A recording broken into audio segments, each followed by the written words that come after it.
Today, we're making a quick little winter project that I think might be a great gift idea. In fact, that's exactly what this charcuterie board is going to be, as it's traveling all the way to Switzerland. So join me today as we build this quick little weekend project.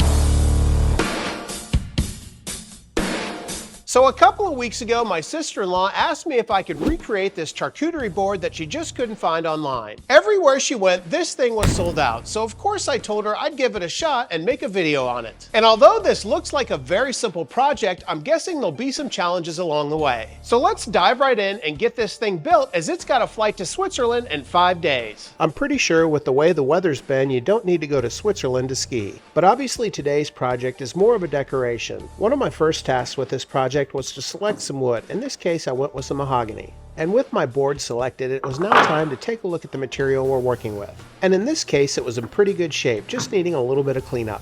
So I started off cutting these pieces of material down to rough length. And I'll start this process off by just squaring off one end. With one end squared up, I can now use this as a reference point to make my measurements. In this case, I want to go about 24 inches long. Then it's back to the miter saw to break this wood down to the appropriate length. And to assure that both of these skis will be the exact same size, I'll line up my laser to my marking, set a stop block, and make both of the cuts. Now since I've become older, I've become kind of a history buff, so I decided while making these skis I'd do a little research on skis themselves. And apparently these things have been around for a while, dating back to over 8,000 years old. In fact, in Norway there's even cave carvings of skis, which are some of the first depictions of skis themselves. And as you may have guessed, these skis were obviously made out of wood, but they had a little bit different design than the skis you see today, as they were asymmetrical, one long smooth ski for gliding and one shorter ski often covered in animal fur for pushing and braking. These skis were not used for recreation. In fact, they were used for hunting, travel, and survival. And I'm guessing none of these skis from the distant past were used for charcuterie boards, which is what we're making these into. So once I have all my wood milled up, I can begin to think about the layout of this charcuterie board. And as I put these two planks of wood together, they seem just a little bit too fat to be skis, so I'm going to have to trim them up a bit. So with my tape measure in hand, I can begin to measure out what I think a good width for these skis will be, in this case 3.5 inches.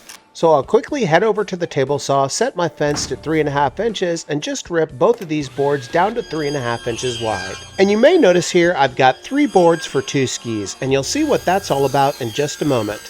With our 2 skis cut to size, I want to find the direct center on one of the 2 skis. This will just give me a reference point for where I want to place my inlay when I go to use the shaper origin. And the last name of the family that will receive this charcuterie board is Stevanato, so I just designed a little bit of a graphic in Canva. Then it was just a matter of exporting the SVG file and uploading it to the Shaper Hub. With my files now uploaded, I then wanted to place the ski right on top of my Shaper workstation. And to make sure that this ski doesn't go anywhere when I'm doing the inlay, I'll just place some double-sided tape on the very bottom of it. Then it's just a matter of securing it right up against the wasteboard right next to the dominoes. And once that ski's in place, I'll add that third piece of wood directly below the ski so that I can have some support for the router. And once everything's in place, I can then scan my workspace, which will include that ski with the crosshairs. Then I can pull that SVG file of their name and place it right on top of those crosshairs, which is directly in the center. And surprisingly, all of this is done wirelessly. The Shaper Origin is able to access the Shaper Hub through its wireless connection. And with just a few micro adjustments, I was able to perfectly place their name right on top of that ski. So with the layout complete, I just needed to do a zero touch, similar to what you do on any other CNC. This just tells the router where it is in relation to your workpiece so that it can make the cuts appropriately. And with all that done, we can turn the router on and begin to make the engraving. Now we talked a little bit about the ancient past of skis, but the next era was in the Viking era. Right about in 1000 AD, skis became deeply rooted in Norse culture and mythology. In fact, many of the Norse gods from that time period were associated with skiing. And during this time, skis were essential for winter transportation, military patrols, as well as delivering messages across frozen terrain. Now with the first pass made, I can turn the router off and take a look at what we have. Here you can see I just traced the outline of the SVG file, and I did this with an engraving bit. But since we're pouring epoxy into this design, I want to remove the interior of the SVG file. So I'll quickly switch out the engraving bit with an 1/8 inch bit so that we can hog out as much material as possible. And with the bit in place, I can slide that router back into the shaper and begin to hog out the material. Now as I make this second pass, I'm beginning to realize that this 1/8 inch bit is just a little bit too large to hog out all this material.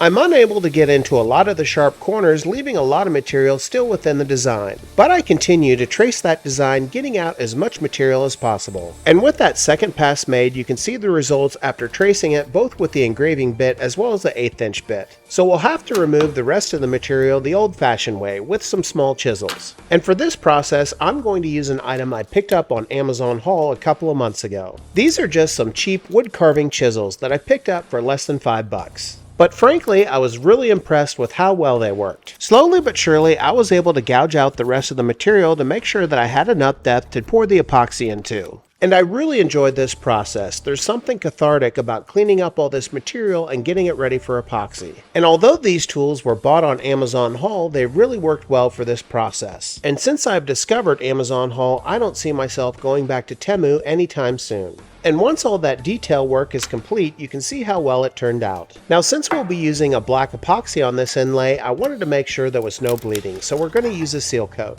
By applying this solution to every area that's going to receive epoxy, you're just going to seal it up to make sure that there's no bleeding into the end grain of that wood. This will just give it a much cleaner and sharper look. And once everything's applied, I'll just let it sit overnight to make sure that everything cures up. The next day, it's time to prepare the epoxy for the pour. This liquid glass epoxy has a 2-to-1 ratio, so I'll pour out 3 cups, 2 with the epoxy and 1 with the hardener. Then I can combine all 3 of the cups, making sure that I stir it for about 5 minutes. Once that epoxy has been fully integrated, it's time to add some coloring. And from my past experience, I'm not only going to add dye, but also mica powder. This is going to make it just a little bit more opaque. So with the dye and the mica powder added, I can stir it up so that everything's incorporated. Then I'll do a quick test to make sure everything's level so that that dye doesn't spill everywhere. And once I feel comfortable with that, I can begin to pour the epoxy into all those crevices. Then it's just a matter of doing a quick once over with my torch to get rid of all those bubbles. After that, I can let her sit for about 72 hours.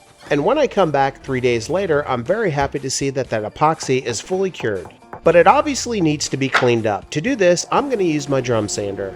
And with just a couple of passes of the drum sander, I'm able to remove most of that epoxy. And you'll notice I'm placing both of the skis through the drum sander so that they have the exact same thickness once we're done with all this. Now getting back to the history of skiing, right about the 1700s, the use of skis completely changed. Skiing began to transition from a survival tool to an organized activity. Not only that, but Scandinavian armies trained ski troops for winter warfare. And right about the mid-1800s, some of the first recorded ski competitions appeared in Norway, which was a heck of a lot more difficult than it is today, as bindings were simple leather straps and control came from balance, not the equipment. And I'm guessing you didn't see the high speeds that we now see today with downhill skiing. With all of the preliminary sanding done on these 2 skis, I now want to think about joining them. Now I'm not quite sure what angle these 2 skis should be crossed at, so I'm just doing something that's pleasing to the eye. Then it's just a matter of adding a couple of clamps to lock them together. Now to join these 2 skis together, I want to do a half lap joint. So with the 2 skis clamped together, I'll take a marking knife and mark out where the 2 skis intersect with each other. With those 2 markings made, I can take the skis out of clamps and take a pencil and mark out where I made a marking with the marking knife. This will just help give me a visual reference of where I need to remove material. After that, I can then take a chisel and place it right into the divot that I just made with that marking knife, firmly pressing that chisel, just making the line a little bit deeper. Then I can come in from the side with the chisel, just removing a little bit more material. Not only will it clean up the edge of this joint, but it'll also make it a little bit more visible. But we need to remove a lot more material, and for this process, I'm going to use a router. So the first thing that we need to do is to figure out the thickness of our material. With that measurement known, I can now place my router right on top of the material, making sure that my router bit is touching the very top surface. Then I can adjust the router bit down so that it's going halfway through that material. And once I'm comfortable with the router bit depth, I then can take the router and begin to hog out the material. Now when we go back to the history of skiing, really the modern era of skiing began in the late 1800s to early 1900s. And once again, Norway revolutionized skiing. And they really did this by introducing two innovations. The first innovation were curved skis, or side cut skis. This innovation provided for more stability and allowed you to make sharper turns. It was also during this time that ski spread across Europe and North America, with 3 skiing disciplines being developed, including cross-country, telemark, as well as alpine or downhill skiing. Once the majority of our material has been removed with the router, we then can move over to the chisel. And I'll use this chisel in 2 different fashions. First, to remove the center support that I used to support the router base. And once I've got that center support removed, I then can begin to work on the edges. And this took a lot longer than I was expecting. But I did enjoy this process, and it was very satisfying to clean up the wood with this chisel. And speaking of these chisels were once again purchased on Amazon Haul. And the reason I got these chisels was because they're metric chisels, and I didn't have a set of metric chisels. And for only being less than $10, they did the job, and I was very pleased with the results. With this half lap now cleaned up, I then could test the fit of the secondary ski into this ski. And although it wasn't perfect, it did indeed fit. It just took a little bit of coercing with a piece of wood and a hammer. And with the 2 pieces now together, I could then flip the skis over and begin to make the markings on the other side. And I'll do this once again with my marking knife. And once I'm done with my marking knife, I can disassemble the 2 skis and begin to make that line just a little bit more prominent with my chisel. Then it's back to the router, hogging out as much material as possible, leaving a center strip so that the router has some support. Now, one of my favorite routers in my shop is my DeWalt palm router, but this is a new one. This is the cordless version, which I just picked up a couple of weeks ago. This is the first real project that I've used this router on, and it seems to be just as powerful and accurate as my corded version, so I'm super impressed. And once I'm done using that router, I can then clean up the rest of the material with my chisel. And with that half flap complete, I then can place the 2 skis together to see how they fit. And they're pretty tight, which is what I was going for, but they can be coerced once again with a piece of wood and a hammer. Now if we do a close-up of the joint, you can see that it's not perfect. But since we have so much sawdust from all that routing, I think we can fix it. And we'll do that during the glue up process, so I'll just add a little bit of glue on both sides of the joint so that we can get these 2 skis together. And after we tap the 2 skis into place, we can begin to work on that crack. To conceal this crack, I'm just adding a bunch of glue and then sawdust right on top. And I'll use my spreader to push that sawdust into the crack, then add some more glue and some more sawdust. And hopefully after some sanding, no one will ever know that crack existed. Now that we have the 2 skis clamped together, I want to begin to work on the tips of the skis. And for this, I'm going to use that 3rd piece of mahogany that I've had on the side. And I'll take this piece and I'll cross cut it into 4 pieces at about 3 inches wide. It's this wood that's going to give me the extra material to be able to create that ski tip. So in order to shape these ski tips, I need to take 2 of the pieces of wood and double side tape them together. Once I have these 2 blanks taped together, I then can begin to sketch out the shape of these ski tips. And I'll do this not only for the top of the ski tip, but also the side. And this truly is a rough design, as these will be fairly rustic, so I'm not too concerned about the accuracy. Once I have all my markings made, you can begin to see the outlines of where I need to make my cuts. And I'll be making all of these cuts over at the bandsaw. And the first cuts that I make are with the blanks on their edge. And one of the most important things about making these cuts is saving the offcuts. As you can see as I make these cuts, some of the pieces that I made my markings on are simply cut off. But we'll solve this problem once we go back to our work table. Just like a puzzle, I'm going to take all those offcuts and reattach them to the blanks so that they're one piece of material again. And for this, I'm just using some double-sided tape, which is plenty strong enough to make the second cut. And once those blanks are reattached, I can then take them over to the bandsaw and make those secondary cuts, which are on the very top of the blank. And I'll be the first to admit that I need to install a new bandsaw blade, as I'm getting a lot of drift here. But once all those cuts are made, you can see the very rough pieces that we've made for those ski tips. I'll just need to continue to shape them over at my spindle sander. Now if you're curious, skis were pretty much solid wood until the early 1900s. It wasn't until about 1932 that they began to replace these solid wood skis with laminated wood. It's also about this time that they incorporated a metal rim around the entire ski to help with icy conditions. And it was just a few years later in 1936 that ski lifts and resorts began appearing all over North America. And skiing even debuted in the Winter Olympics in 1924, cementing it as a global sport. Now that we have those ski tips refined a bit, we'll place them on the top of one of the skis to see how they look. And happy with the results, I'll begin to remove that double-sided tape that was holding the blank together and begin to glue them to the skis. And I probably should have used those offcuts to support the clamps as I glued the tips on. But these tiny little clamps seem to do the job, along with some blue painter's tape.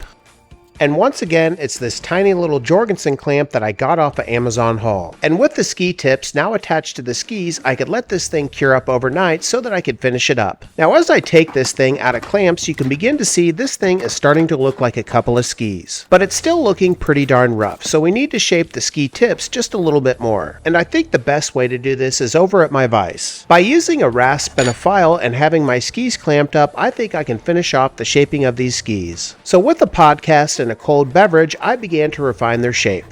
Now in the 1960s, skiing exploded in popularity as a recreational and lifestyle sport. And part of this had to do with materials advancement. Skis began to be made out of fiberglass and aluminum, and they even had plastic bases. And it was right about this time that plastic ski boots replaced almost all leather boots. Not to mention the bindings for these boots became much more safe, with release mechanisms. After a lot of time shaping, I finally got the tips of these skis in a presentable fashion, but I needed to do just a little bit more shaping, and that's on the very back side of the skis. And this round profile was easily done over at my spindle sander. And as we wrap up this project, if you ever take a look at modern skis, they barely resemble the old ones from 8,000 years ago. In fact, most of them these days are made from high performance materials. Most skis today are made of carbon fiber, titanium, and even have engineered wood cores. But all of these skis blend the ancient technique of ski making with modern engineering. And the final step to this charcuterie board after sanding is just to add a couple of feet, which just levels out the skis so that you can place it on a countertop. And once all 4 feet are in place, we can then start the finishing process. Now, believe it or not, Danish oil is food safe, but you don't have to finish an item like this with Danish oil. Any mineral oil or cutting board oil would work just as fine. And as I add the oil, the real color and beauty of that mahogany really comes through. And the contrast of the black epoxy with the mica powder really does look great. And that's a good thing, because I barely got this thing made in time for its flight to Switzerland. And just like that, we finally have this charcuterie board wrapped up and ready for its flight tomorrow. And although not perfect, I think it turned out pretty well, and I think the gift will probably be pretty well received. Well, I really appreciate you joining me today on this quick project build. If you haven't already, do me a huge favor, hit that subscribe button, leave a like, leave a comment, and share this video. It truly does help. Also, if you haven't already, check out my website, FlynnDoggWoodwork.com, where you can get access to all sorts of fun woodworking accessories like all the t-shirts that I wear in my videos. And I've just released some new models of shirts. And I'll be sure to leave links in the description below for all the tools that I used on today's project. And if you'd like to support this channel even further, check out my channel memberships where you can get early access to all my videos as well as one member video a week. Until next time, take care as always.